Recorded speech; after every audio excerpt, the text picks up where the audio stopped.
Bonsoir à toutes et tous. Merci beaucoup de nous rejoindre ce soir pour ce séminaire portant sur santé orale et grossesse. Bonsoir, il va s'agir ce soir d'un webinaire qui est co-organisé par deux sociétés savantes, la Société française de parodontologie et implantologie orale et le Collège national des sages-femmes, un événement qui a été permis grâce à nos rapprochements via la société Philippe Sonicare Avent. Donc je me présente, je suis le professeur Marjolaine Gosset, je suis présidente scientifique de la SFPIO, donc Société française de parodontologie et implantologie orale. Je suis professeure des universités à l'Université de Paris en odontologie, spécialisée en parodontologie, donc c'est la discipline qui s'intéresse aux tissus de soutien des dents. Je suis également praticien hospitalier et chercheuse au sein de l'URP 2496.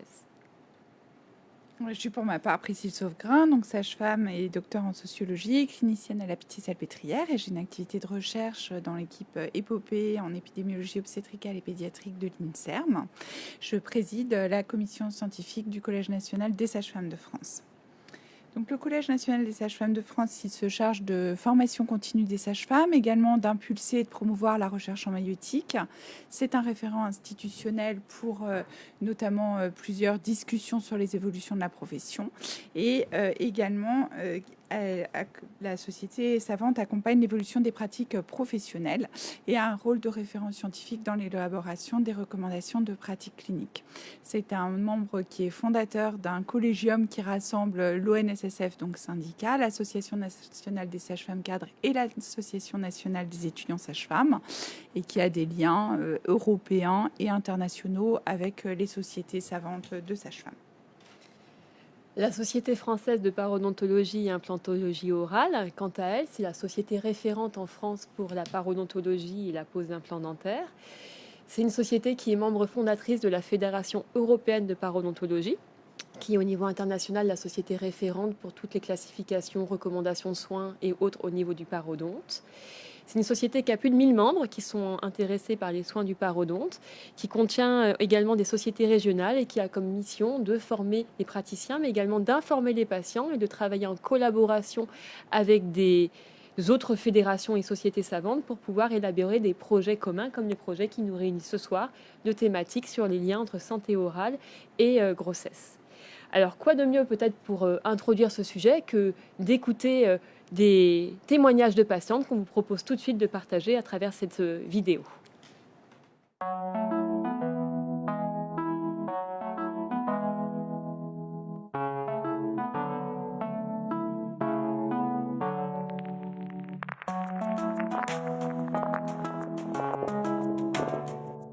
Oui, clairement. Je mange plus sucré, je grignote plus. De temps en temps, un peu plus de sucre, mais pas particulièrement. Il y a quand même une petite attirance pour le sucré, mais elle est vite limitée par la digestion. J'entends souvent des femmes qui me disent une grossesse, une dent. J'ai ma première grossesse, j'ai perdu une dent, alors j'ai une grosse carie ou j'ai une couronne, des choses comme ça. Non. Je sais juste que ma mère, elle a perdu toutes ses dents à la première grossesse et ça me fait un peu peur.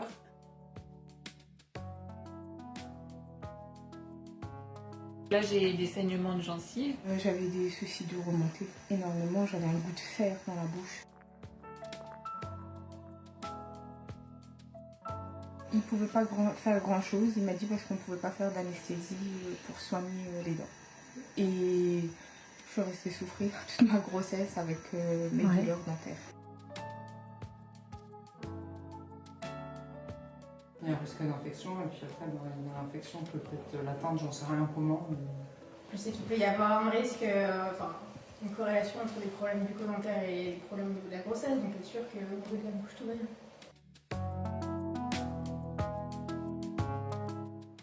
Donc, pour animer cette soirée, nous avons rassemblé deux spécialistes. Armelle Leroux, tu es sage-femme de formation initiale, également acupunctrice.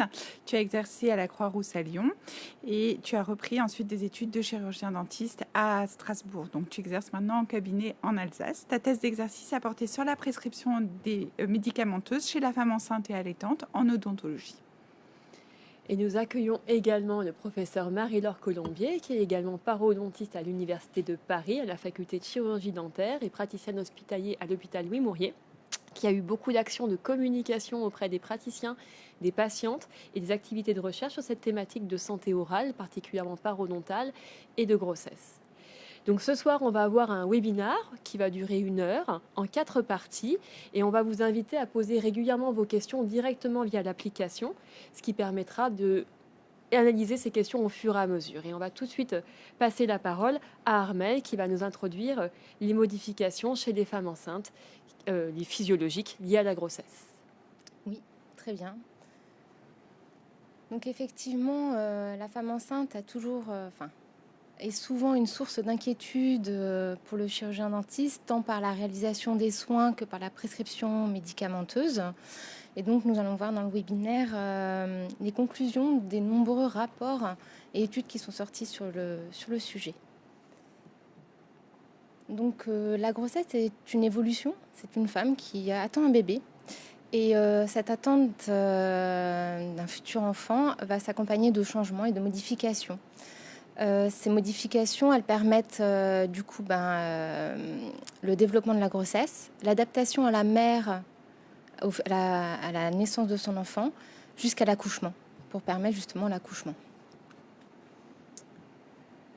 Donc, les modifications physiologiques qui vont nous intéresser ce soir, c'est celles qui sont en rapport avec la cavité buccale, qui fait partie du corps humain et donc qui est touchée par ces modifications. Tout d'abord, on peut noter qu'une alimentation est plus importante, notamment au premier trimestre, avec une tendance vers le sucré et vers l'acide. On peut également noter qu'il y a des nausées et des vomissements qui sont notamment dus à un ralentissement de la digestion et également par l'influence hormonale.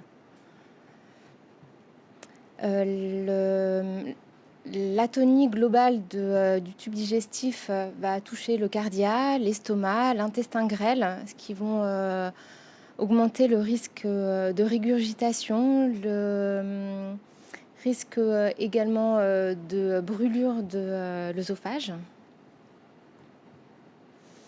Donc les modifications hormonales vont également avoir une influence sur tout le système cardiovasculaire du corps de la femme enceinte. Donc ces modifications vont notamment toucher la salive. Effectivement, avec la dilatation des capillaires, on peut avoir une hypersialurie en début de grossesse. On a également des modifications bactériologiques avec une cavité buccale qui sera plus acide, qui passe d'un pH de 6,7 à 6,2 en général. Les hormones vont également altérer l'effet tampon de la salive en diminuant l'anion bicarbonate qui est naturellement présent.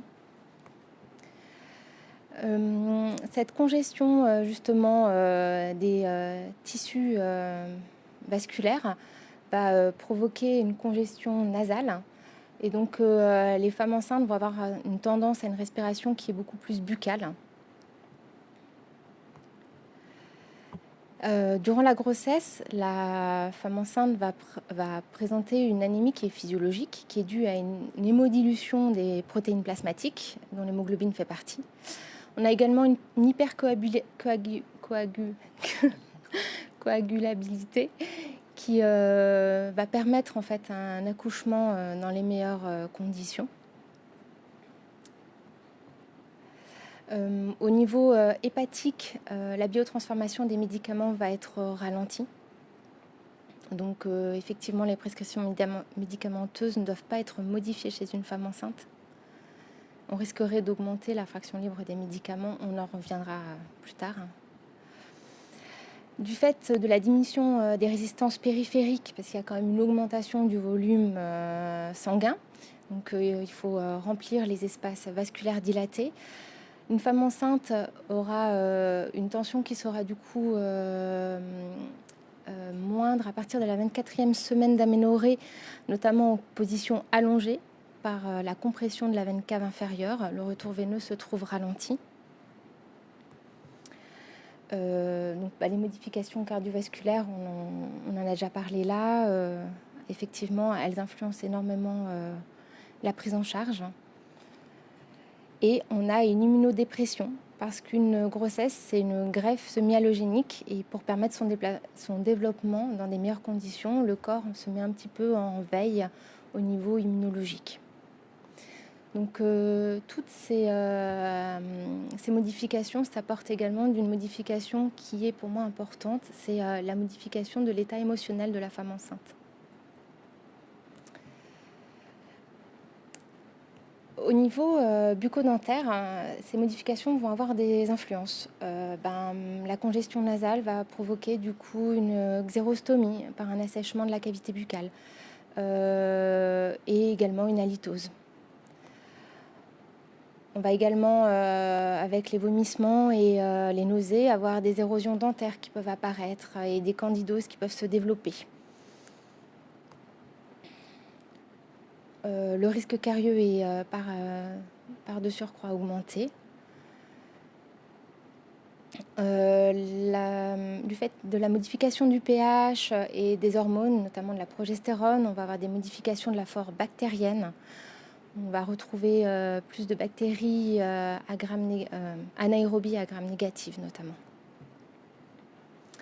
Donc qui peuvent entraîner des gingivites gravidiques ou des granulomes pyogéniques. Donc on a des saignements gingivaux qui sont aussi beaucoup plus fréquents, notamment par la dilatation des capillaires et l'irritation plus sensible, on va dire, des gencives chez la femme enceinte.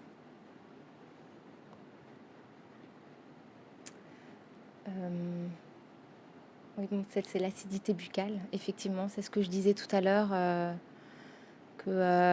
avec toutes les régurgitations, le changement de pH, la diminution bicarbonate, l'acidité globale de la bouche de la femme va être prédominante.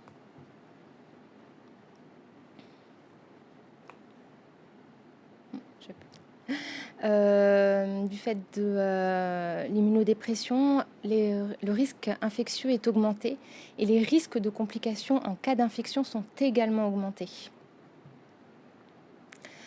La compression de la veine cave inférieure, j'en ai parlé tout à l'heure, donc il faut s'enquérir de cette information, notamment pour la position de la patiente lors des soins bucco-dentaires.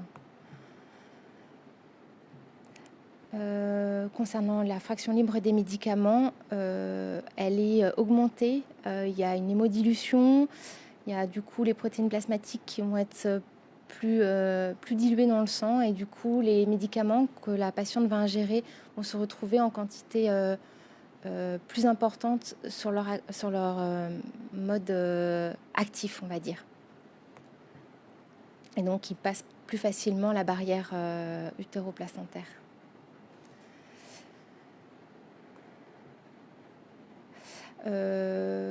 Lorsqu'une femme enceinte arrive dans nos cabinets, il est vrai qu'il faut s'enquérir de ces modifications de traitement propres à elle.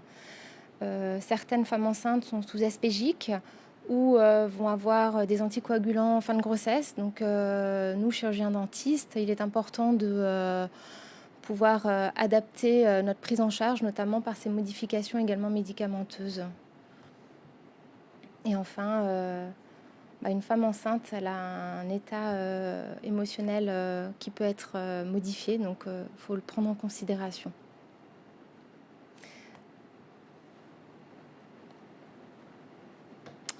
Donc maintenant, Marie-Laure Colombier, tu vas nous présenter les pathologies bucco-dentaires pendant la grossesse. Alors les pathologies bucco-dentaires pendant la grossesse, ce sont celles qu'on on va retrouver dans la population générale, mais elles peuvent être accentuées avec les modifications physiologiques dont Armelle vient de nous parler. Donc ce sont essentiellement la maladie carieuse et les maladies parodontales qui sont liées à une dysbiose, c'est-à-dire une modification de l'écologie bactérienne au sein de la cavité buccale.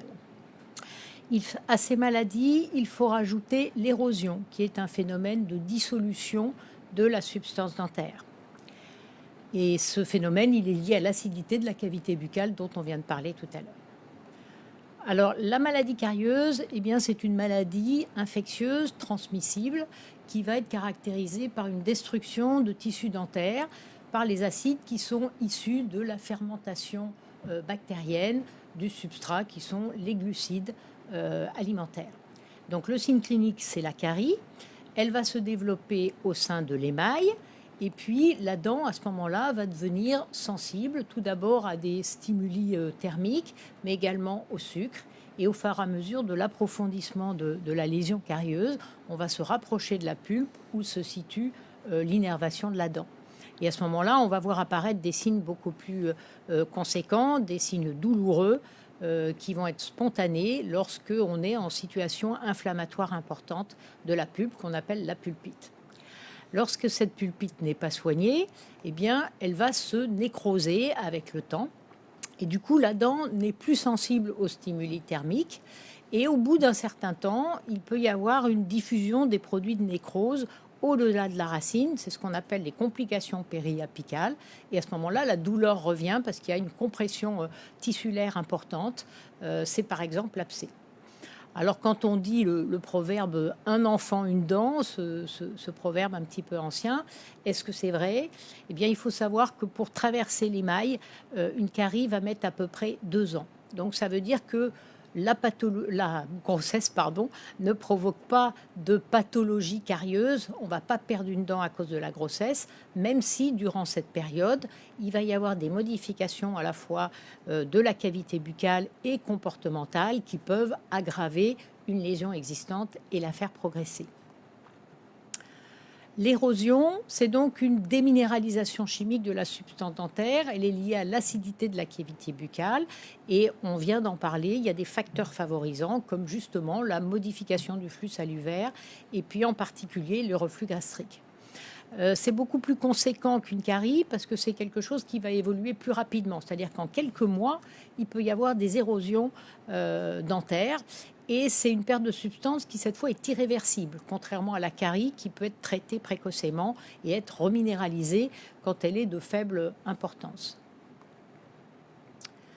Concernant les maladies gingivales, les maladies parodontales, la première de celles-ci, c'est la gingivite. La gingivite, elle se développe en réaction de défense de la gencive vis-à-vis des bactéries qui sont sur la surface de la dent. Donc on a ces dépôts de plaques et en fonction de la sensibilité, en fonction de la réponse immuno-inflammatoire des patientes, eh bien, on a différents stades de gingivite. Ça peut même être très douloureux parce que la gingivite n'est pas douloureuse, mais elle peut être douloureuse dans le cas où l'infection se surajoute et on a une nécrose des tissus qui va se produire chez les patientes qui ont des défaillances immunitaires. Alors, le développement de la gingivite, eh bien, ça ne se fait pas non plus en 2 jours, mais par contre, c'est lié à l'accumulation de plaques dans le temps. Au début, si on laisse s'accumuler de la plaque à certains endroits, il n'y a pas de signes gingivaux visibles. Par contre, dès que l'accumulation est un peu plus conséquente, on va voir apparaître une rougeur, en particulier dans ce qu'on appelle les espaces interdentaires, donc au niveau de la papille gingivale. Et cette rougeur qui va être perceptible est le premier signe d'inflammation. Elle est liée à la vasodilatation à l'intérieur du tissu gingival. Donc la gingivite est en train de s'installer. Et évidemment, plus l'accumulation de plaques est importante et plus les signes s'accentuent. On a plus de rougeur, on a cette fois un œdème, donc des gonflements de la gencive et des saignements qui au départ vont être provoqués par le brossage et qui peuvent même être spontanés au fur et à mesure du temps. Alors bien sûr, ces phénomènes inflammatoires, ils ne se produisent pas à tous les niveaux de la cavité buccale puisqu'ils sont liés à un défaut de brossage et en fonction des facteurs locaux qu'on peut retrouver, comme par exemple le tartre. Le tartre, c'est le durcissement, la calcification de la plaque dentaire.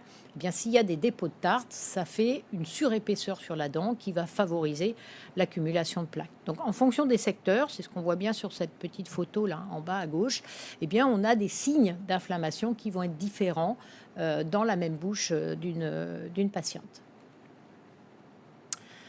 Alors, si la gingivite n'est pas traitée, eh bien, elle va évoluer. Elle a la possibilité d'évoluer et on va à ce moment-là la visualiser lorsque le dentiste insère une sonde, un instrument, une sonde millimétrée le long de la surface de la racine et il va objectiver la perte d'attache, c'est-à-dire la rupture de la fermeture et de l'ancrage de la dent au tissu environnant. Et à ce moment-là, on va avoir une perte osseuse qui va se produire parce que les médiateurs inflammatoires vont provoquer une destruction au niveau de l'os alvéolaire. Donc plus on attend et plus la parodontite va prendre de l'ampleur, va s'aggraver et on va avoir une perte d'attache plus importante. La conséquence de cette perte osseuse, c'est ce qu'on va voir cliniquement avec des récessions, des rétractions de gencives, qu'on appelle des récessions gingivales ou récessions parodontales, et des mobilités dentaires, mais qui vont intervenir assez tardivement, c'est-à-dire qu'il faut avoir perdu à peu près la moitié du support osseux pour que la dent soit mobile, et en tout cas que sa mobilité soit perceptible par les patientes. Donc, on considère que les maladies parodontales sont des maladies inflammatoires chroniques qui sont liées à un facteur bactérien, donc d'étiologie bactérienne, qui vont s'exprimer sur un hôte dit permissif en fonction d'un certain nombre de facteurs, qui sont des facteurs généraux, des facteurs locaux, individuels, et puis des facteurs comportementaux. Et ce soir, ce qui nous intéresse évidemment, ce sont les facteurs hormonaux qui vont contribuer à permettre à notre patiente enceinte de développer une maladie parodontale. Donc, on va voir tout d'abord quel est l'effet de la grossesse sur les tissus parodontaux. Et on sait que les variations hormonales fragilisent ces tissus parodontaux, tout simplement parce qu'on l'a vu, il y a une imprégnation hormonale plus importante de la gencive, donc des oestrogènes et de la progestérone, qui va augmenter la réaction de la gencive face aux bactéries présentes sur les surfaces dentaires. Alors, ce n'est pas anodin puisque 2 femmes enceintes sur 3 présentent cette inflammation gingivale qu'on va appeler une gingivite gravidique. Et si la patiente a démarré sa grossesse avec déjà des saignements de gencives, donc déjà une gingivite installée, eh bien ces modifications vont s'aggraver, ces symptômes vont s'aggraver. Et puis elle peut démarrer sa grossesse sans gingivite présente, et à ce moment-là, elle risque de déclencher une gingivite gravidique. On a d'autres réactions qui peuvent se produire. C'est ce qu'on appelle les épulies. Ce sont des excroissances gingivales qui se développent comme des tumeurs bénignes gingivales qui se développent à partir de la gencive et qui vont provoquer d'abord une difficulté d'hygiène bucco-dentaire, donc qui vont contribuer à l'exacerbation de l'inflammation gingivale et qui peuvent aussi être une gêne fonctionnelle pour la patiente. Donc l'épulie, c'est quelque chose qui va régresser après l'accouchement, mais s'il y a une gêne fonctionnelle, on peut être amené à les éliminer chirurgicalement. Donc ils sont préférentiellement entre les dents, ils peuvent déplacer les dents, les faire écarter, et c'est dans certains secteurs, en général plutôt dans les secteurs antérieurs de la cavité buccale. Autre variation qu'on a, eh bien, on a vu qu'il y avait une diminution du système de défense immunitaire aux bactéries. Et ceci va provoquer une altération de la qualité de la gencive. Or, la gencive, elle ferme, elle isole le milieu extérieur buccal du milieu intérieur. Et par conséquent, elle sert de barrière pour la pénétration en profondeur de bactéries. Et donc, en altérant à la fois la qualité de la gencive et les défenses immunitaires, eh bien, la grossesse va permettre une augmentation du risque de progression d'une gingivite en parodontite. On va maintenant voir le volet effet des tissus parodontaux, donc des maladies parodontales, sur la grossesse. C'est un sujet qui est apparu il y a maintenant 25 ans avec une étude d'un parodontiste qui a indiqué que la présence d'une parodontite augmentait multipliait par 7 le risque de naissance prématurée d'enfants de faible poids. Donc, est-ce que les maladies parodontales, effectivement, représentent un risque pour le fœtus? Eh bien, je vous propose de l'étudier avec 3 niveaux. Le premier niveau, c'est est-ce qu'on peut expliquer et par quelle mécanique on pourrait expliquer ce lien et ce risque au niveau du fœtus? Quelles sont les preuves épidémiologiques qui apporteraient effectivement de l'eau au moulin pour dire qu'il y a un risque? Et enfin, est-ce qu'un traitement parodontal, puisqu'on fait des traitements gingivaux, est-ce que ce traitement permettrait de modifier les complications de la grossesse s'il y en avait du fait d'une maladie parodontale? Donc, premier niveau, les explications, eh bien oui, on les connaît maintenant. Avec ce schéma, on peut voir qu'il y a deux voies de communication, en quelque sorte, entre la maladie parodontale et l'unité placentaire. Puisque les maladies parodontales ont une origine bactérienne infectieuse, les bactéries qui sont dans les poches parodontales vont pouvoir diffuser dans la circulation sanguine et par cette voie hématogène atteindre l'unité placentaire. Autre voie, c'est une voie plus indirecte cette fois, où les médiateurs de l'inflammation qui sont produits localement face aux bactéries, donc les médiateurs inflammatoires gingivaux, vont pouvoir stimuler la production par le foie de protéines de phase aiguë. Et ces médiateurs inflammatoires vont eux-mêmes venir au niveau de l'unité placentaire et vont être responsables, donc à la fois cet aspect bactérien et cet aspect inflammatoire, de complications de la grossesse, donc d'accouchement prématuré, de retard de croissance in utero ou d'avortement de fausse couche. Quelle preuve épidémiologique en a-t-on ? Alors, je ne vais pas vous faire une revue de littérature. Il y a pas mal d'études, évidemment, qui sont sorties. Donc, je vous propose une revue de littérature qui a été faite, la première qui a été faite en 2013, qui a montré effectivement que on avait pas mal d'études et qu'il était parfois compliqué d'évaluer ce lien entre maladie parodontale et grossesse. Pourquoi ? Parce que les designs d'études sont différents. Donc, on sait que l'intensité de la relation entre parodontite et complications de la grossesse, elle existe, mais elle varie selon les études. Il y a donc une association faible de façon globale, si on voit la globalité des études entre maladie parodontale et prématurité ou faible poids de naissance. Mais la partie intéressante, c'est qu'on a quand même trouvé au sein de ces études une association significative entre maladie parodontale et prématurité pour cause de prééclampsie. On va y revenir un petit peu après.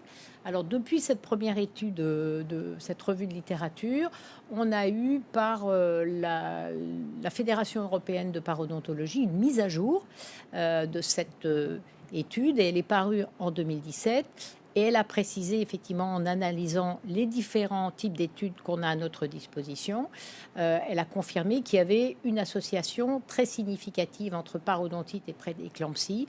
Et effectivement, une femme enceinte atteinte de parodontite a un risque plus de 2 fois et demi plus élevé qu'une femme non atteinte de parodontite d'avoir un accouchement prématuré pour cause de prééclampsie. Alors enfin, est-ce que le traitement parodontal permettrait de modifier et d'empêcher ces complications de la grossesse ? Alors pour notre public de sages-femmes, eh bien le traitement parodontal, qu'est-ce que c'est ? Le traitement professionnel, c'est évidemment d'éliminer les facteurs de rétention de plaques bactériennes que sont le tartre ou d'autres facteurs comme les caries à la base de la dent. Et puis ensuite d'aller nettoyer en profondeur, lorsque la patiente est atteinte d'une parodontite, débrider, donc nettoyer, décontaminer les poches parodontales. Et ce traitement, qui est un traitement non chirurgical, va permettre de décontaminer la surface de la racine, donc d'éliminer les biofilms bactériens, et par là même de permettre la cicatrisation de la gencive qui va pouvoir réadhérer sur la surface de la dent, et qui va donc restaurer la barrière épithéliale qui va empêcher la communication entre le milieu de la cavité buccale, qui est un milieu septique, et la profondeur. Et puis bien sûr, ça va surtout résoudre l'inflammation du tissu conjonctif, donc provoquer une diminution de l'œdème gingival et contribuer comme ça à retrouver la santé parodontale. Alors, est-ce que on peut regarder dans la littérature ce que ça donne? Eh bien, la littérature, maintenant, ça fait 20 ans que la première étude est parue. Au départ, ce sont des études qui sont parues dans les journaux de parodontologie. Et puis, petit à petit, on a vu paraître ces études dans les journaux, les revues d'obstétrique et de gynécologie, qui prouvent l'intérêt de la profession de périnatalité pour ces problématiques. Alors, qu'est-ce qu'il en est? Même chose, je vous ai fait un petit résumé. Actuellement, il n'y a pas de preuve formelle que le traitement parodontal qui est réalisé pendant la grossesse peut modifier l'impact de ces maladies parodontales sur l'issue de la grossesse. Néanmoins, certaines études montrent que le traitement parodontal pourrait réduire les risques de prématurité, en particulier chez les femmes à haut risque. Et il y a une étude intéressante qui nous apporte plus d'éléments, c'est qu'il y a un rapport entre le traitement parodontal qui est couronné de succès, on va dire, et l'issue de la grossesse. C'est-à-dire que la difficulté, c'est d'intervenir avec un traitement parodontal suffisamment assez tôt pour ne pas être trop près du terme, évidemment, ou trop près d'un accouchement prématuré, pour qu'avoir des effets. Donc l'effet bénéfique du traitement parodontal, du traitement parodontal sur la prématurité va dépendre du succès du traitement parodontal. Donc, si on veut conclure sur cette partie-là, est-ce qu'il y a un risque pour le fœtus? Eh bien oui, il existe une association positive, indépendante, entre parodontite et complications de la grossesse, et en particulier dans le cas de prématurité liée à la prééclampsie. Deuxième point, voilà. Eh bien, on sait que l'étiologie de ces complications, elle est liée aux composants bactériens, aux médiateurs inflammatoires qui sont produits localement en réaction aux biofilms bactériens sur les surfaces dentaires, et que ces deux composants sont capables d'atteindre l'unité placentaire via la voie hématogène ou via la production par le foie de protéines de phase aiguë. Et enfin, pour conclure, un traitement parodontal qui lui est efficace et en tout cas qui est sans danger pour le fœtus comme pour la femme enceinte, pourrait être donc bénéfique pour le fœtus, en particulier dans certaines catégories de femmes à haut risque de prématurité.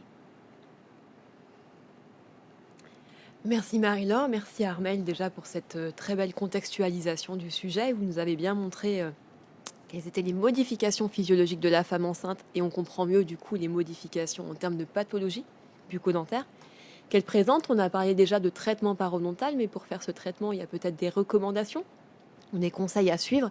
Et donc ça va être la troisième partie de notre webinaire qui va nous donner les possibilités de traitement et de recommandations pour les femmes enceintes. Tout à fait. On voudrait mettre l'accent aujourd'hui avec Armelle sur le fait que le dentiste a un rôle prédominant à jouer dans la prévention de complications et la prévention de pathologies bucco-dentaires. La première chose à avoir en tête, c'est qu'il faut instaurer un suivi bucco-dentaire qui est un suivi régulier trimestriel chez la femme enceinte. Pourquoi trimestriel? Parce qu'on va le voir tout à l'heure, on a la possibilité de traiter la patiente, mais avec certaines précautions selon les trimestres. Deuxième chose très importante, c'est l'éducation de la patiente à sa santé orale. Et ça va nous permettre de prévenir à la fois la maladie carieuse et l'érosion, mais aussi de prévenir les pathologies parodontales. Alors, la patiente à risque, la patiente enceinte n'est pas forcément une patiente à risque, sauf que, effectivement, elle va avoir des comportements qui vont permettre d'avoir plus de sollicitation de risques carieux, et on le connaît avec l'alimentation déséquilibrée. Armelle vous a dit que la patiente cherchait plus de sucre, fractionnait peut-être son alimentation en cours de journée, donc cette alimentation cariogène et ce grignotage la rendent effectivement beaucoup plus susceptible aux caries. Et puis, on a une hygiène bucco-dentaire qui est peut-être inadaptée si elle n'a pas reçu des consignes d'hygiène bucco-dentaire, ou même si elle a aussi des reflux qui l'empêchent de passer sa brosse à dents correctement. Autre facteur local, c'est le flux salivaire qui est modifié, donc qui va contribuer à la rendre susceptible au risque carieux. Donc, c'est un premier point. Et j'attends le passage de la diapo suivante qui a du mal à venir. Hop, voilà, c'est allé trop vite, pardon. Donc, l'attitude qu'on va avoir, c'est effectivement d'informer la patiente et de l'éduquer à sa santé bucco-dentaire, donc d'assurer un contrôle de plaque qui va être plus rigoureux qu'une patiente non enceinte durant tous les 3 trimestres de sa grossesse. Donc, ça veut dire un brossage qui est adapté en fonction de sa situation dentaire, bucco-dentaire, avec une brosse à dents qui est une brosse à dents souple, de façon à permettre une meilleure élimination des bactéries, qui est adaptée à la taille de sa mâchoire et à la taille de ses dents, que ce soit une brosse à dents manuelle ou une brosse à dents électrique, comme les brosses à dents soniques. Et puis, en complément du brossage par la brosse à dents, eh bien, il faut aussi nettoyer les surfaces qui ne sont pas brossées par la brosse à dents. Et pour ça, on a besoin de compléter avec une hygiène interdentaire qui va se faire soit avec du fil dentaire si les dents sont très serrées, soit avec des brossettes interdentaires qui vont donc compléter le brossage des faces visibles, on va dire, vestibulaires et linguales. Alors, on peut s'aider pour ce contrôle de plaque avec des bains de bouche qui sont des bains de bouche antiseptiques, donc avec un fort pouvoir antiseptique, et on utilise dans ce cas-là la chlorhexidine avec un bouchon dose par bain de bouche qu'on laisse en place pour avoir une action qui est une action prolongée, donc pendant 30 secondes à 1 minute, et qu'on va faire matin et soir. Ça va permettre de réduire de façon importante la charge bactérienne. Donc, dans le cas où la patiente a du mal à brosser, ou peut-être parce que ça lui donne des reflux, on va s'aider effectivement d'antiseptiques. Deuxième chose pour le risque carieux, eh bien, c'est d'apporter du fluor par le biais des dentifrices ou des bains de bouche. Et comme ça, on va pouvoir passer d'une hygiène bucco-dentaire qui est inadaptée à une hygiène bucco-dentaire qui va être favorable à la santé gingivale et à la santé dentaire. On va également, dans cette éducation de la patiente à la santé orale, s'attacher à modifier les facteurs locaux et comportementaux. Donc, on a vu le problème de l'alimentation déséquilibrée. Eh bien, il faut retrouver une alimentation équilibrée et on peut s'aider des chewing-gums pour aider aussi à compenser ce manque de salive qui peut apparaître, évidemment, en utilisant des chewing-gums sans sucre. On a un suivi bucco-dentaire, donc on a dit trimestriel, qui va permettre de faire le bilan, qui va permettre de faire des soins dentaires et des soins parodontaux, donc de détartrage ou le traitement parodontal des parodontites. Et il faut bien se rappeler qu'on a une prise en charge qui est possible par l'assurance maladie, une prise en charge à 100% de l'examen bucco-dentaire à partir du 4e mois de grossesse et qui va se prolonger jusqu'à 12 jours après l'accouchement. Enfin, à partir du 1er jour du 6e mois de grossesse, eh bien, les soins sont pris en charge à 100%. Donc, on peut informer la patiente effectivement de ces possibilités-là, qu'elle est parfaitement prise en charge pour ses soins bucco-dentaires au cours de sa grossesse.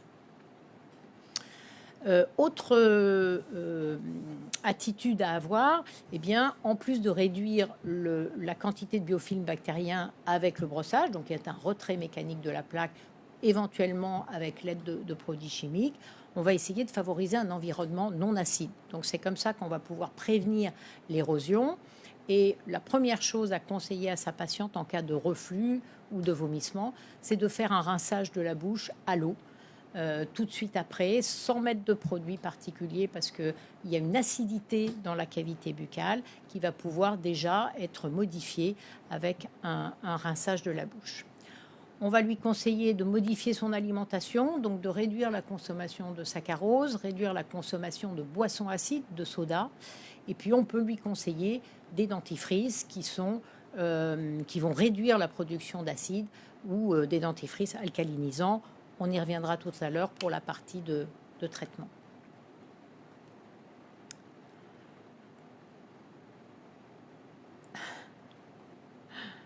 Voilà. Alors, on a vu la prévention de la pathologie carieuse, la prévention du risque carieux. De la même façon, la prévention de la pathologie parodontale, elle se fait avec un contrôle de dépôt de plaque. Donc, on élimine le facteur bactérien et on va comme ça diminuer le risque d'apparition de gingivite ou de progression de gingivite. Donc, c'est relativement, je dirais, facile parce qu'avec un contrôle de plaque, on réduit le risque carieux et on réduit le risque parodontal. Alors après cette phase de prévention, d'information, d'éducation à la patiente, bien sûr, on va pouvoir proposer des traitements. Lorsqu'il y a une carie débutante, on va s'attacher à essayer de reminéraliser la substance dentaire, puisque là, on n'est que dans l'émail. Donc on va essayer de redurcir en quelque sorte cette substance dentaire. Et pour ça, on va utiliser des dentifrices à haute teneur en fluor, comme le Durafat ou le Fluocari, le bifluoré. Évidemment, si la patiente présente une pathologie carieuse, une pulpite, un soin d'urgence, eh bien, on va traiter ces pathologies qui demandent un soin dentaire. Ce sont des soins dentaires habituels qui se réalisent sous anesthésie. Et enfin, dans les problèmes d'érosion, eh bien, on a maintenant à notre disposition une possibilité de saturer le milieu dentaire à l'aide de concentrations élevées de calcium de phosphate qui sont dérivées des protéines de la caséine du lait. Donc ça s'appelle Récaldent. Et en dentifrice, on a le Tout Smooth ou le EMI Pass Plus avec fluor qui permettent effectivement à la patiente au quotidien de modifier le milieu acide de sa cavité buccale. On va traiter les pathologies parodontales.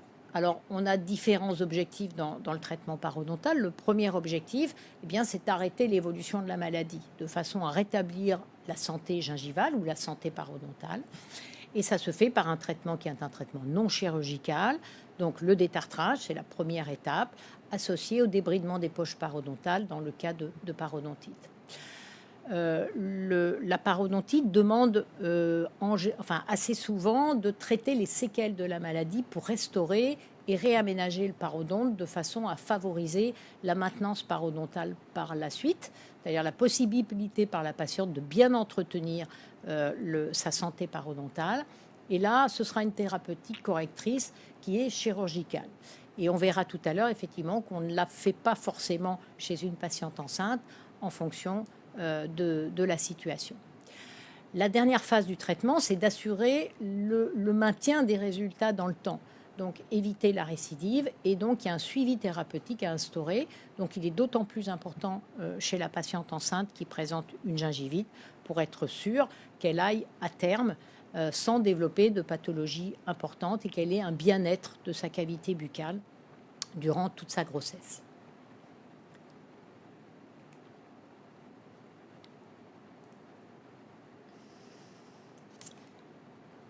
Voilà. Donc, première chose là en cas de gingivite, effectivement, c'est cette éducation à la santé orale, à la fois en hygiène bucco-dentaire et en comportement, qui va permettre à la patiente de traiter elle-même sa pathologie.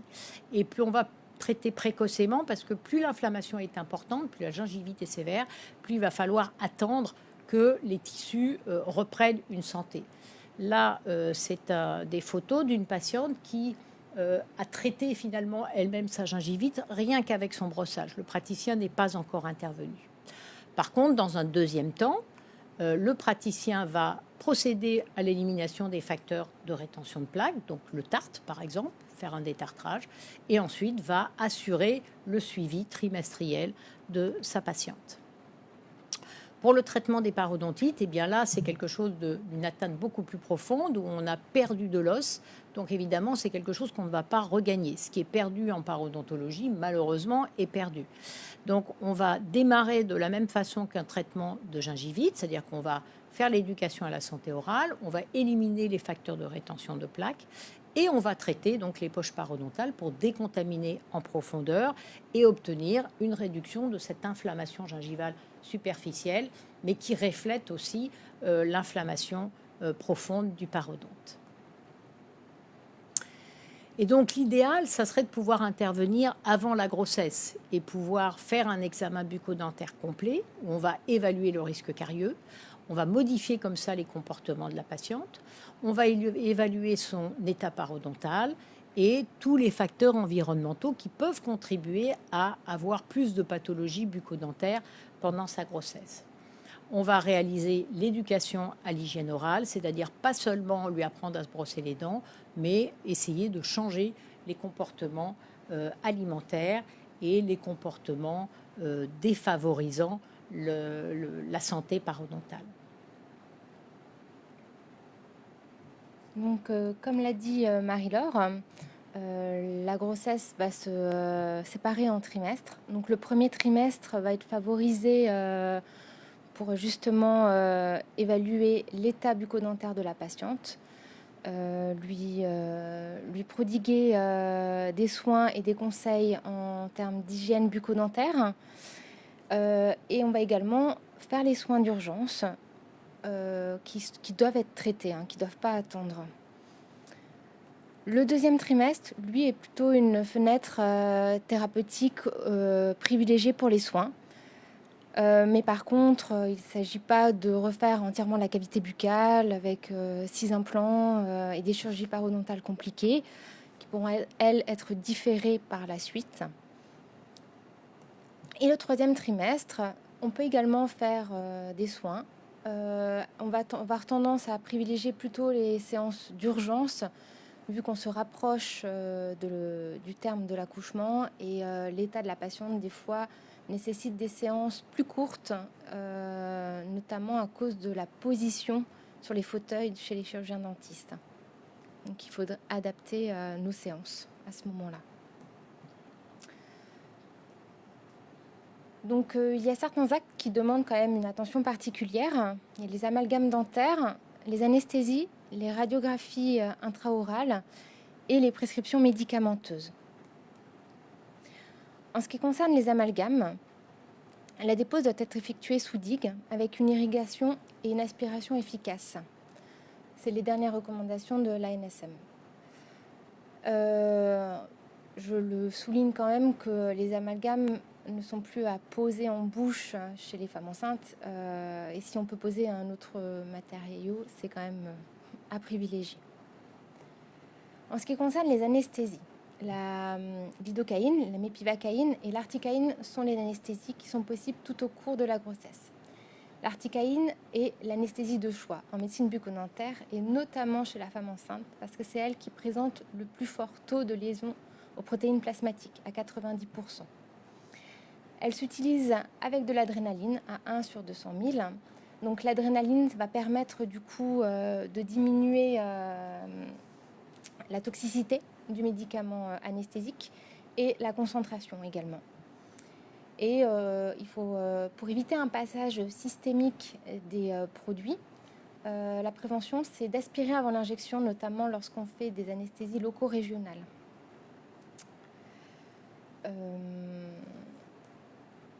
En ce qui concerne la radiologie, donc il n'y a, selon l'OMS, aucune contre-indication, quel que soit le stade de la grossesse, du moment que l'examen est justifié, dans le respect des mesures d'optimisation du cliché radiographique. Donc, le respect des mesures d'optimisation du cliché, en gros, ça veut dire qu'il faut choisir une technique qui soit adaptée, avec une dose minimum efficace.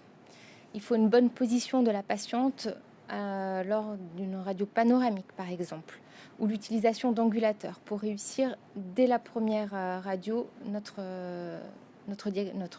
réalisation radiographique. Et il faut également protéger la patiente donc à l'aide de tabliers de plomb. En ce qui concerne les prescriptions médicamenteuses, un plus juste rapport du bénéfice-risque est à poser. C'est ce qui nous permet en fait d'utiliser un médicament en se demandant si effectivement on en a besoin, effectivement est-ce que la patiente en a besoin, et du coup de mettre en rapport le bénéfice d'utiliser ce médicament contre le risque de ne pas vouloir l'utiliser et de compliquer la pathologie, qu'elle soit infectieuse ou douloureuse. En ce qui concerne, alors ça c'est plus lors des maladies chroniques, il existe des consensus pluridisciplinaires. Donc c'est dans le cadre d'utilisation de médicaments controversés. On n'est pas seul à exercer, on exerce en équipe. Donc on peut faire appel à des consensus pluridisciplinaires pour l'utilisation de tel ou tel médicament. Mais en odontologie, ça ne devrait pas se poser parce qu'on a suffisamment de classes médicamenteuses possibles dans notre pratique dentaire. Donc je vais parler un petit peu des antalgiques. Donc avant la prescription dentalgique, il s'agit quand même d'évaluer la douleur et de manière reproductible. Donc on a l'EVA ou l'évaluation, on va dire, orale de la patiente en lui demandant de 1 à 10 quelle est sa douleur. Ça nous permet du coup de choisir un médicament en fonction du palier. Donc le palier de 1 à 3 va plutôt s'orienter vers des analgésiques périphériques. De 4 à 6, on sera sur des antalgiques centraux faibles. Et au-delà de ce chiffre, on sera plutôt sur des morphiniques. En ce qui concerne la grossesse, on va même aller jusqu'à l'allaitement. Pour un palier 1, le paracétamol est tout à fait possible, quel que soit le stade de la grossesse. Pour ce qui est d'un palier 2, s'il s'avère nécessaire, il faudrait privilégiément se tourner vers la codéine, qui est toujours en association. Alors, associée avec du paracétamol, c'est l'idéal. Et dans le postpartum, il faudrait privilégier plutôt l'association AINS paracétamol qui peut être possible sur une courte durée. Donc si c'est des AINS, plutôt privilégier l'ibuprofène ou le kétoprofène. Et les paliers 3 sont possibles malgré qu'ils sont peu utilisés en odontologie non carcinologique, mais avec une ordonnance sécurisée et une relation avec un médecin. Lors de la prise en charge globale, on peut être amené à prescrire de la morphine à la femme enceinte. Par contre, en ce qui concerne l'allaitement, il faudra l'interrompre.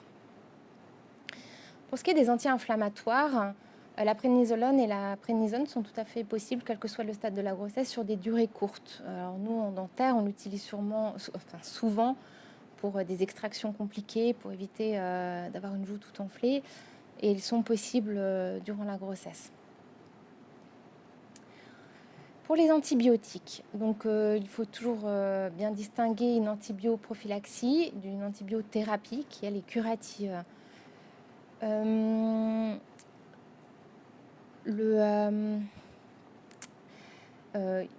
fait, si une antibiothérapie doit être utilisée, il faut en aucun cas la différer.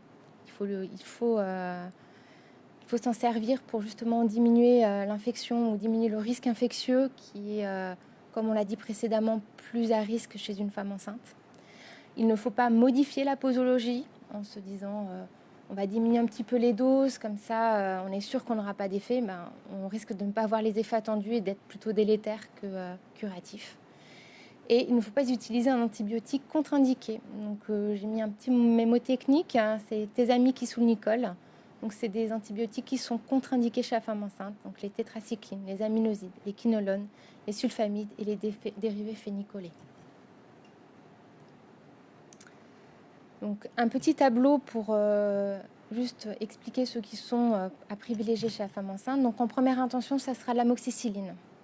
En cas d'allergie, la clindamycine, la spiramycine et la pristinamycine peuvent être utilisées chez la femme enceinte.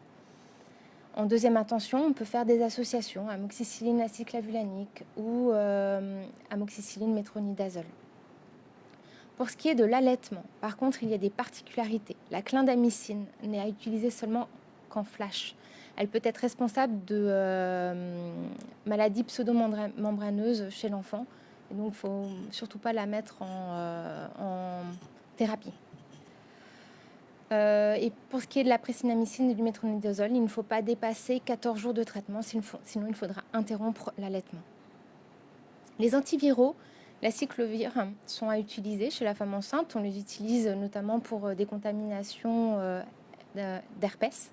Et pour éviter les contaminations verticales, il faut traiter la femme enceinte parce qu'elles peuvent être beaucoup plus graves chez l'enfant.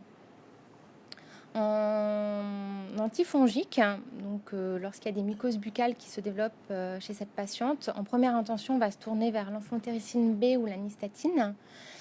Et si vraiment on a des mycoses qui sont récalcitrantes, on peut utiliser en deuxième intention, mais en usage topique, le miquinazole ou l'éconazole. En prémédication, on a deux types de médicaments. Ce sont les anxiolytiques. Lorsque on a des patients qui sont très stressés par les soins dentaires, on peut les utiliser chez la femme enceinte, que ce soit l'oxazépam ou l'hydroxyzine plus connu sous le nom de l'Atarax ou du Seresta. Les antiémétiques, dans les traitements des réflexes nauséeux, le chlorhydrate de métroclopramide peut être utilisé, ou sinon en deuxième intention, le domperidone. J'ai mis un petit nota bene en ce qui concerne le syndrome de Goujon-Sorgring. En cas de sécheresse ou en cas de sécheresse post-radique, on doit s'orienter seulement vers des traitements locaux. Les traitements systémiques sont contre-indiqués chez la femme enceinte. Donc pour ce qui est des médicaments à usage topique, les antiseptiques utilisés dans l'usage des bains de bouche comportent tous des excipients qui sont contre-indiqués chez la femme enceinte, que ce soit par l'alcool, par des huiles essentielles, par des dérivés terpéniques.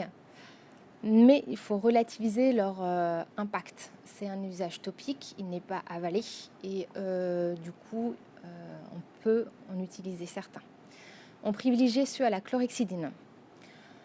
Pour ce qui est des risques hémorragiques, l'acide tranexamique peut être utilisé dans notre usage en bucco-dentaire, donc pas en compression avec une compresse. On met un peu d'acide tranexamique et on fait mordre la patiente sur la compresse pour limiter le risque hémorragique.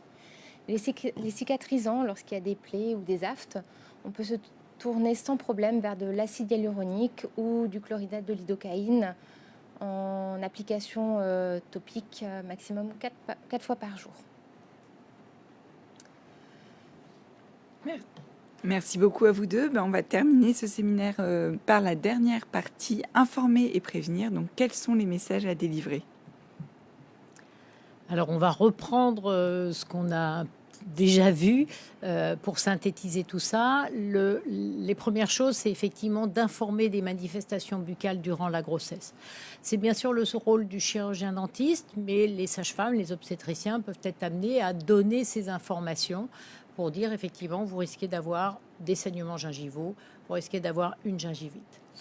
La deuxième chose, c'est de conseiller la patiente dans son alimentation, dans ses habitudes d'hygiène bucco-dentaire. Donc, on va réaliser cette éducation de la patiente à la santé orale. Et puis, bien sûr, c'est de suivre après ce qui se passe dans la cavité buccale durant le déroulé de la grossesse, donc dire à la patiente qu'on va la revoir au cours de sa grossesse, donc en particulier tous les trimestres.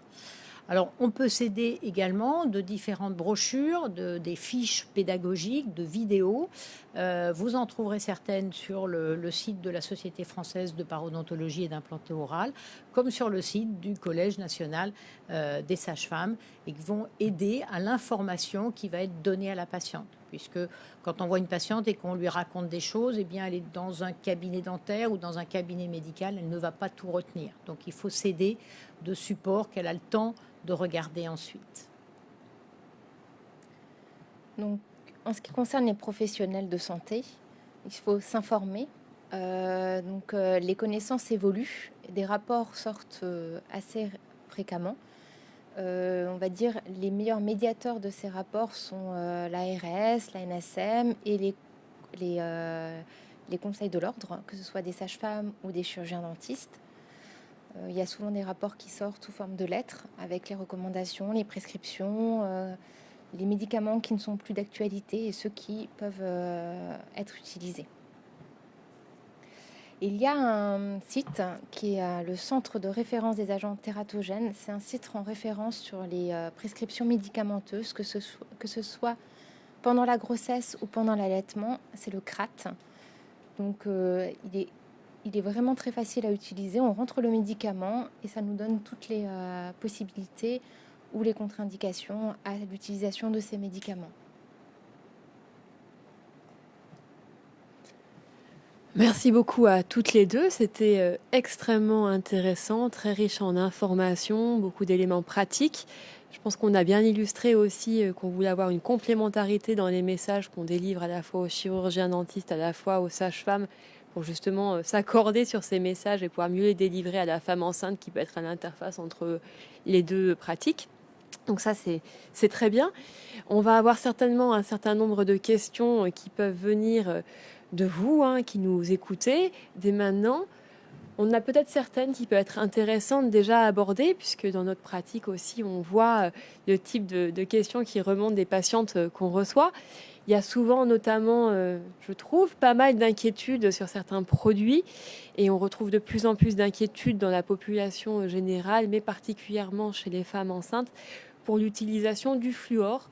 Est-ce qu'on utilise du fluor? Est-ce qu'on peut en absorber? Est-ce qu'il faut le prendre en local? Est-ce qu'il faut prendre des dentifrices sans fluor? Je pense que là, il y a un message important à redonner aux femmes et à nous, praticiens aussi, qui faisons des prescriptions ou des conseils auprès des femmes enceintes sur la santé orale. Alors, est-ce que vous avez une réaction toutes deux à ce sujet? Donc, il n'est plus d'actualité supplémenter les femmes enceintes au 5e mois de grossesse en fluor. À une époque, ça se faisait, ce n'est plus fait.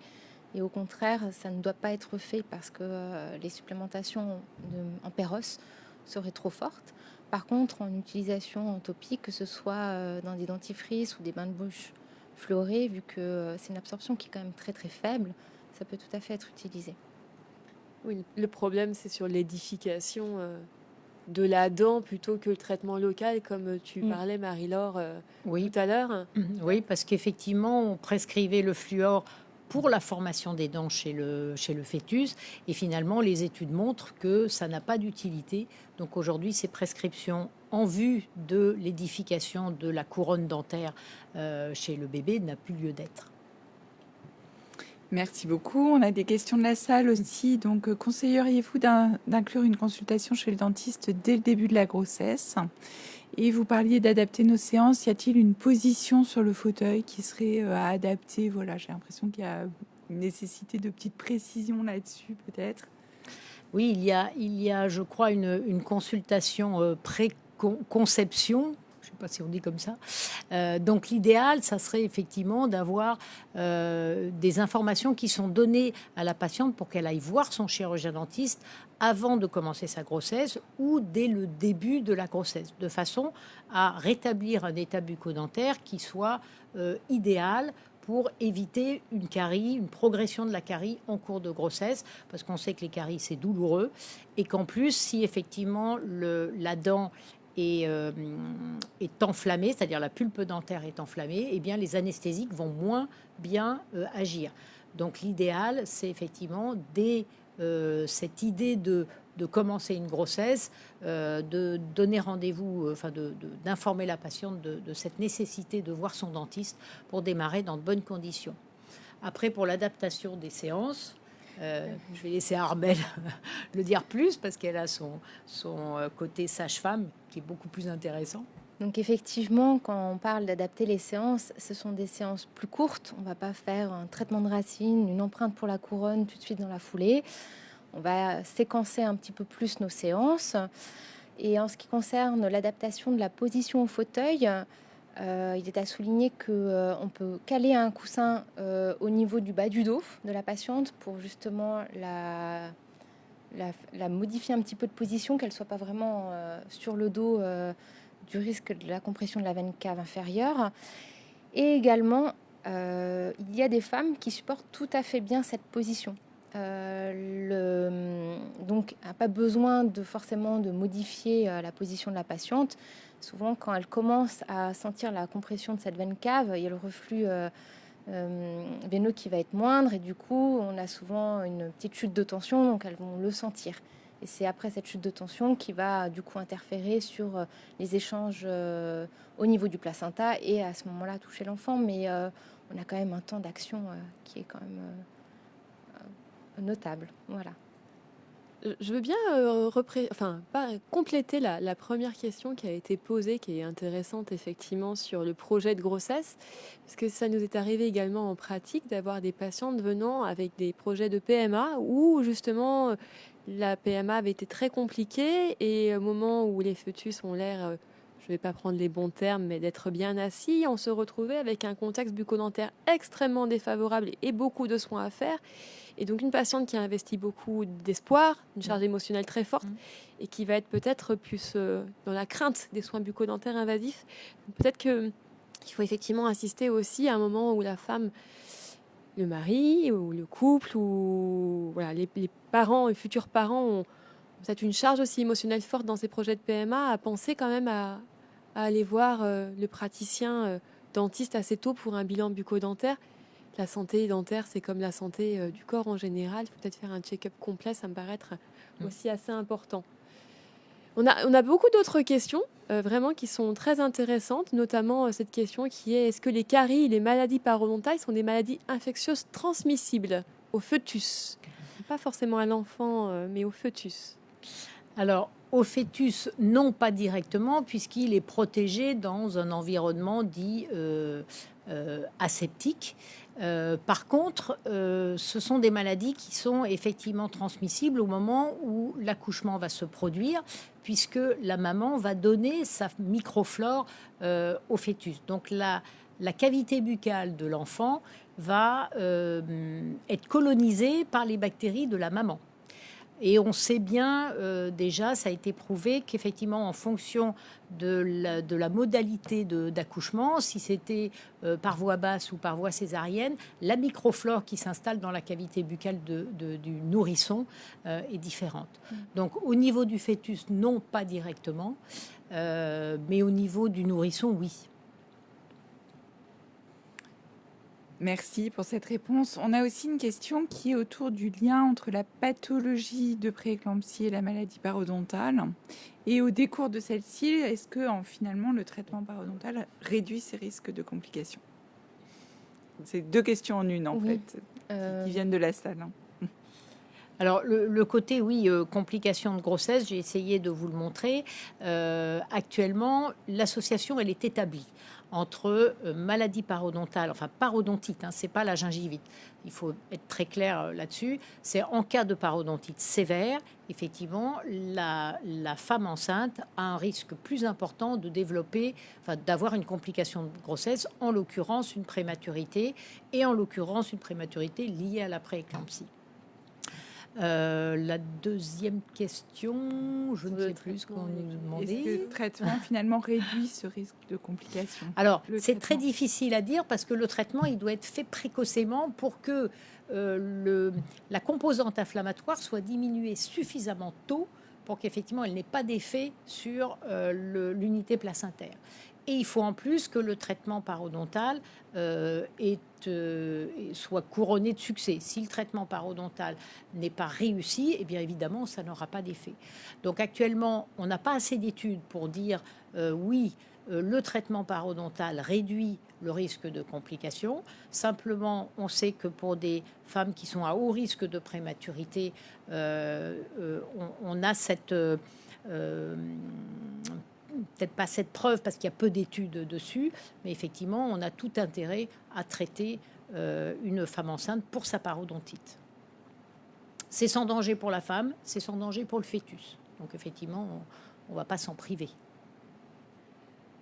On a parlé de beaucoup de modifications bucco-dentaires pendant la période de la grossesse, mais à un moment, la grossesse va se terminer et le bébé va naître. Et quand il va naître, si on a développé une inflammation des gencives, est-ce qu'on peut s'attendre à ce qu'elle se résorbe entièrement finalement et que tout rentre dans l'ordre, ou est-ce qu'il risque de rester un état inflammé, et quelle attitude à avoir dans ce cas-là? Alors, pendant la grossesse, on a dit les hormones vont sensibiliser les tissus et faire une exacerbation finalement de la réaction inflammatoire. Maintenant, cette réaction inflammatoire, elle permet à des bactéries de se mettre entre la gencive et la dent puisqu'elles sont à l'abri des mesures d'hygiène. Donc, même s'il y a une modification, une certaine diminution de l'inflammation, on va rester probablement avec une gingivite qui est installée. Et le tartre aura eu le temps de se former, donc il y a des facteurs irritants qui vont contribuer au dépôt de plaques. Donc, on peut dire qu'il y aura moins de sensibilisation de la gencive après la grossesse que pendant la grossesse, mais malgré tout, une gingivite, une fois qu'elle est installée, il faut que le praticien fasse un traitement pour aider à la résoudre complètement et de façon pérenne. Peut-être un complément. C'est ça, oui. C'est les facteurs irritants qui... vont faire que la maladie ne va pas s'enlever en fait. Il faut quand même... Donc il y a du travail à faire et peut-être de l'information à donner sur la femme enceinte quand on la voit, sur la suite des soins à proposer quand elle aura son bébé, avec tous les bouleversements que ça peut apporter un bébé avec une maman. Oui, et puis je dirais aussi le côté de la femme qui va allaiter, qui va être prise par son bébé, qui a peut-être une famille déjà avec des enfants, donc qui va pas être très soucieuse peut-être de sa qualité d'hygiène bucco-dentaire. Donc il vaut mieux effectivement qu'elle aille consulter. Et on sait que les femmes enceintes les femmes qui ont accouché ne se précipitent pas chez le dentiste, malheureusement. Donc souvent, elles sont prises par autre chose. Et c'est pour ça aussi, on en discutait tout à l'heure, qu'une femme enceinte doit être soignée. Parce qu'on va se dire, on va attendre qu'elle ait accouché, et puis comme ça, on n'aura pas de risque, etc. Sauf qu'elle ne va pas venir pendant probablement 6 mois après son accouchement. Donc on a la possibilité de traiter les femmes enceintes, de les traiter comme une patiente autre. C'est pas une maladie, la grossesse. Il faut prendre des précautions qu'on connaît, mais effectivement, il faut soigner, faire les soins dentaires habituels. Et c'est vrai qu'on s'était posé la question au moment de la préparation de ce webinaire, de savoir si finalement les sages-femmes voient quasiment toutes les femmes enceintes. Est-ce que ce serait opportun qu'elles fassent un examen de la bouche au moins rapide? Et toi, tu avais une position très tranchée là-dessus, Armelle. Donc je pense que ça serait intéressant pour ceux et celles qui nous suivent de t'entendre sur ce point-là. Donc effectivement, les sages-femmes sont les professionnels de santé les plus à même de s'occuper des femmes enceintes. Et on leur demande beaucoup.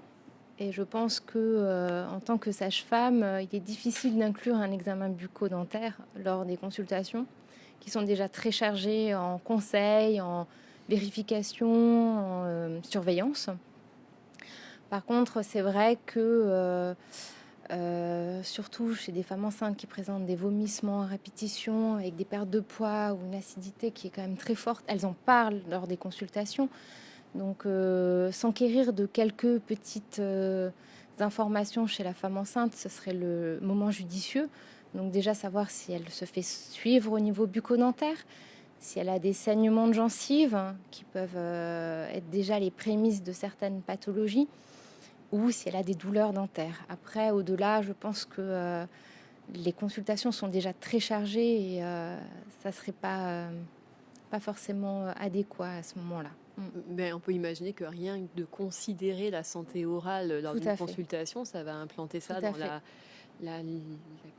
le côté collectif pour la femme et avoir cette idée que c'est important. Et donc, ça va peut-être l'inciter, quand elle recevra son bilan bucco-dentaire, encore plus à aller, Exactement. puisqu'elle fera un lien. Tout à fait. Simplement. Et il y a des sages-femmes qui le font, puisque je suis pas mal de patientes enceintes et notamment une qui était parue dans la vidéo est venue en consultation suite au conseil de sa sage-femme. Bah, c'est super comme quoi Voilà. ça marche. On a encore beaucoup de questions, donc c'est très intéressant. Donc il y a des questions qui portent encore sur le côté thérapeutique, notamment sur les anesthésies, où on vous demande peut-on réaliser des anesthésies à toutes les étapes de la grossesse. Il était demandé aussi si c'était des anesthésies intra-osseuses ou tronculaires étaient réalisables. À mon avis, c'est ça qu'il y a derrière cette question. Alors oui, les anesthésies peuvent être réalisées quel que soit le terme de la grossesse, parce que je pense que personne ne souhaite souffrir chez le dentiste. Comme dit précédemment, l'articaïne avec adrénalinée à 1 sur 200 000 pour avoir la plus faible dose en adrénaline et la meilleure efficacité du point de vue anesthésie sont à utiliser. Donc que ce soit en intra-osseux ou on peut faire des anesthésies oui, si elles sont nécessaires. À partir du moment où en fait, on se dit qu'un soin doit être réalisé pour une raison douleur, infectieuse ou autre, il faut le réaliser. Il ne faut pas attendre, comme le disait Marie-Laure, après l'accouchement, la femme enceinte ne va pas se précipiter 2 jours après pour aller chez le médecin ou le dentiste pour faire ses soins. Elle aura d'autres préoccupations. Donc il faut soigner les femmes enceintes. On a une question aussi autour du fait de savoir si les patientes à risque de prééclampsie, donc pour des causes plus générales peut-être de prééclampsie et des facteurs de risque qu'on connaît par ailleurs, devraient réaliser de manière systématique une consultation dentaire. Alors, d'après ce que dit la littérature, oui, puisque effectivement, le lien entre parodontite et accouchement prématuré pour cause de prééclampsie a été établi. Donc, s'il y a effectivement au moins une indication qui est sûre de consultation et d'un bilan parodontal complet, c'est celui-là, c'est celle-là, cette indication-là, oui. Et on a aussi des questions autour de la salive avec cette notion d'hypersialorée. dur à dire ce mot, qui a été évoqué tout à l'heure en disant que c'est souvent quelque chose effectivement qui arrive et qui peut être un petit peu pas apprécié. Et donc, est-ce qu'on a des conseils à donner à ces patientes pour cette hypersialorée? Et aussi, quand on a peut-être une sécheresse et qu'on a aussi de l'acidité, donc le côté peut-être inverse, est-ce qu'un bain de bouche avec des bicarbonates de soude pourrait jouer sur l'acidité? Donc, cette façon de s'occuper de sa bouche en fonction de trop de salive ou pas assez de salive et d'acidité. Donc, pour ce qui est de l'hypersialorée, il n'y a pas vraiment de traitement. C'est une hypersialorée qui est souvent transitoire et elle est surtout privilégiée au premier trimestre. Après, on le sait, il y a également des facteurs ethniques qui peuvent jouer. Certaines patientes qui ont tendance à avoir une hypersialorée assez chronique pendant la grossesse. Pour ce qui est au contraire de la xérostomie, l'hydratation, on a peu de soins possibles, de traitements possibles pendant la grossesse, donc ce sera vraiment des traitements locaux. Donc l'hydratation assez régulière au cours de la grossesse. Et effectivement, le bicarbonate est tout à fait utilisable chez la femme enceinte. Il a un effet tampon, on peut l'utiliser en bain de bouche. Il est également utilisé en première intention lorsqu'on a des mycoses buccales. On peut l'avaler même, il n'y a aucun problème. Je rajouterais aussi qu'il faut bien penser, parce que des fois quand on n'a pas beaucoup de salive et qu'on a cette xérostomie, donc cette sensation de bouche sèche, on a envie de prendre des acides pour saliver. Et donc, vu que déjà on a des problèmes d'acidité et des risques d'usure importants, il ne faut pas aller chercher ces acides et au contraire, l'hydratation régulière de petites gorgées d'eau, effectivement, et l'utilisation de bicarbonate de soude, effectivement, après, sinon un acide, c'est vraiment important pour préserver les dents pendant cette période-là. Ça, il y a beaucoup de données, même dans d'autres contextes, dont les Sjögren, qui étaient cités tout à l'heure, qui sont vraiment pertinents pour nous donner des bonnes attitudes auprès des patientes. On a peut-être encore quelques petites questions. Il y avait quelques questions très pratiques. Pour, par exemple, peut-on réaliser un détartrage à tout moment de la grossesse? Et puis, doit-on anesthésier pour le débridement sous-gingival? Alors, réaliser un détartrage pendant la grossesse, oui, parce que ça va permettre de soigner la gingivite et peut-être de démarrer le traitement d'une parodontite. J'imagine que derrière cette question, on va dire, oui, mais le détartrage donne une bactériémie et donc le passage de bactéries dans la circulation sanguine et pourrait contribuer peut-être à des complications telles que je vous les ai présentées. Alors, il faut savoir que le détartrage, effectivement, provoque une bactériémie, ça c'est certain. Cette bactériémie, il faut se rappeler qu'elle est transitoire et qu'elle est moins conséquente que le brossage dentaire sur une situation inflammatoire comme sont les gingivites, parce que là, c'est tous les jours que le patient, la patiente, provoque une bactériémie, donc au quotidien, 2 fois par jour. Si elle se brosse les dents 2 fois par jour, la bactériémie, elle est là. Donc, on fait effectivement des détartrages pendant la grossesse, à n'importe quel trimestre de la grossesse, puisque c'est un soin qui est parfaitement bien toléré, qui ne va pas induire plus de bactériémie et même moins, je dirais, que le brossage. Maintenant, est-ce qu'on fait des anesthésies pour traiter la parodontite? Oui, puisqu'on peut parfaitement faire une anesthésie et qu'il vaut mieux être dans des bonnes conditions pour réaliser le traitement, être sûr que ce traitement, effectivement, va être efficace. Si on doit faire mal à la patiente ou si on restreint notre acte parce qu'on a peur de faire mal, eh bien, le traitement ne va pas être bénéfique. Donc oui, puisqu'on peut faire des anesthésies, eh bien, on fait un traitement parodontal sous anesthésie s'il le faut. On a aussi les moyens maintenant de faire des traitements parodontaux qui sont extrêmement doux pour la surface radiculaire grâce à la technologie ultrasonore et des micro-inserts où on peut largement limiter aussi les anesthésies. Donc si on est très bien équipé, eh bien, on limite aussi l'utilisation d'anesthésiques, bien qu'il soit parfaitement réalisable sur les patientes enceintes. Cette notion de bactériémie, elle me paraît vraiment importante parce que je trouve que ça va bien dans cette situation où, à la limite, je ne vais pas aller me faire soigner parce que j'ai peur des soins, mais finalement, c'est plus pas dangereux, mais plus compliqué et moins bon pour la santé de rester avec mes problèmes bucco-dentaires, avec ce passage de bactéries qu'on a lors de la mastication ou du brossage, et avec donc cette idée que effectivement le soin va peut-être en induire un, mais qu'on contrôlera parce qu'il sera très localisé, et qu'en plus on entourera de procédures d'asepsie. Donc on diminuera lors du soin dentaire. Donc les praticiens savent très bien gérer ça, et c'est vraiment voilà, on sait encadrer les soins pour la douleur, pour la prévention de l'infection en odontologie, pour bien soigner la femme enceinte, et ça me semble très important que tout le monde en soit convaincu et l'applique parfaitement. Et je voudrais compléter aussi, justement, pour ces traitements de parodontite, certaines parodontites demandent une prescription antibiotique parce qu'on a un contexte d'activité de maladie qui est important, en particulier quand il y a des suppurations. Effectivement, on va associer une antibiothérapie au traitement réalisé par le praticien. Et Armelle l'a bien dit, effectivement, les antibiotiques, on peut parfaitement s'en servir, en tout cas dans la gamme qui est efficace sur les maladies parodontales. On est tout à fait autorisé à les utiliser. Merci beaucoup. On va terminer par une dernière question de la salle autour d'un retour d'expérience Covid-19. Les femmes étant restées confinées, ce que vous avez observé dans vos pratiques en cabinet ou à l'hôpital, plus de soucis? Alors, étonnamment, non. Non, j'ai l'impression que les gens ont peut-être fait plus attention à eux pendant le confinement. Et du coup, j'ai pas vu de pathologie bucco-dentaire exacerbée sur, on va dire, une globalité de soins. Par contre, effectivement, pendant les gardes qui étaient effectuées pendant la période de confinement, on a vu des grosses catastrophes bucco-dentaires parce que les gens ne pouvaient pas se faire soigner. Donc ça, c'était plus important pendant vraiment le confinement global de toute la population. Et je voudrais élargir au-delà des femmes enceintes, parce qu'effectivement, on a des populations de patients qu'on suit au niveau parodontal. Et c'est vrai que du coup, il y a des suivis qui n'ont pas eu lieu et on a effectivement des modifications gingivales qui normalement étaient contrôlées, qui ne l'ont pas été à cause du confinement. Ça a quand même duré une certaine période. Donc il y a des patients qui avaient des habitudes d'hygiène bucco-dentaire qui étaient parfaitement acquises, et puis d'autres qui ont un peu relâché leur suivi bucco-dentaire.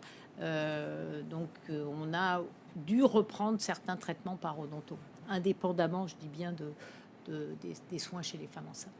Et ceci est assez en accord avec les chiffres qui étaient parus de vente des produits d'hygiène orale qui ont vraiment beaucoup chuté de façon significative au-delà des confinements, on va dire confinements, par le port du masque qui peut-être protège un peu la bouche et peut-être aussi un peu la laine, mais clairement les produits d'hygiène bucco-dentaire, brosse à dents, dentifrice et bain de bouche ont vraiment chuté.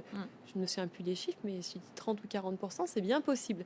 Donc on va avoir un effet rebond de tout ça qui concernera peut-être également nos femmes enceintes. Donc c'est important de l'avoir en. Donc merci, on a eu beaucoup d'échanges extrêmement intéressants, extrêmement riches. On espère qu'on a apporté beaucoup d'informations à la fois aux sages-femmes, à la fois aux chirurgiens dentistes, aux patientes qui pourront consulter ces informations.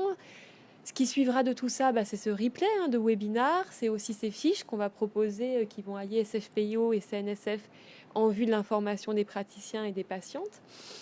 Et si cette thématique vous a intéressé, on voudrait promouvoir cette thèse d'exercice qui est en cours, qui est réalisée par Tania Felton, qui est une étudiante en chirurgie dentaire dans notre université et qui s'intéresse justement entre les liens sur la maladie parodontale et la grossesse et qui étudie la sensibilisation des sages-femmes à la santé bucco-dentaire des femmes enceintes. C'est un questionnaire en ligne qui est assez rapide à remplir. Vous pouvez flasher le QR code. Plus il y a de réponses, plus on aura d'éléments et plus on pourra objectiver effectivement l'état de connaissance et peut-être de problématiques que rencontrent les sages-femmes par rapport à la santé bucco-dentaire des femmes enceintes. Donc on veut vraiment vous remercier, Armelle, Marie-Laure, Priscille bien entendu, le CNSF, la SFPIO et vous tous qui nous avez écoutés. Oui, merci peut-être beaucoup. Un petit mot également de Priscille. Alors, merci à toutes et tous et puis merci surtout à vous Armelle et Marie-Laure. Merci. Merci.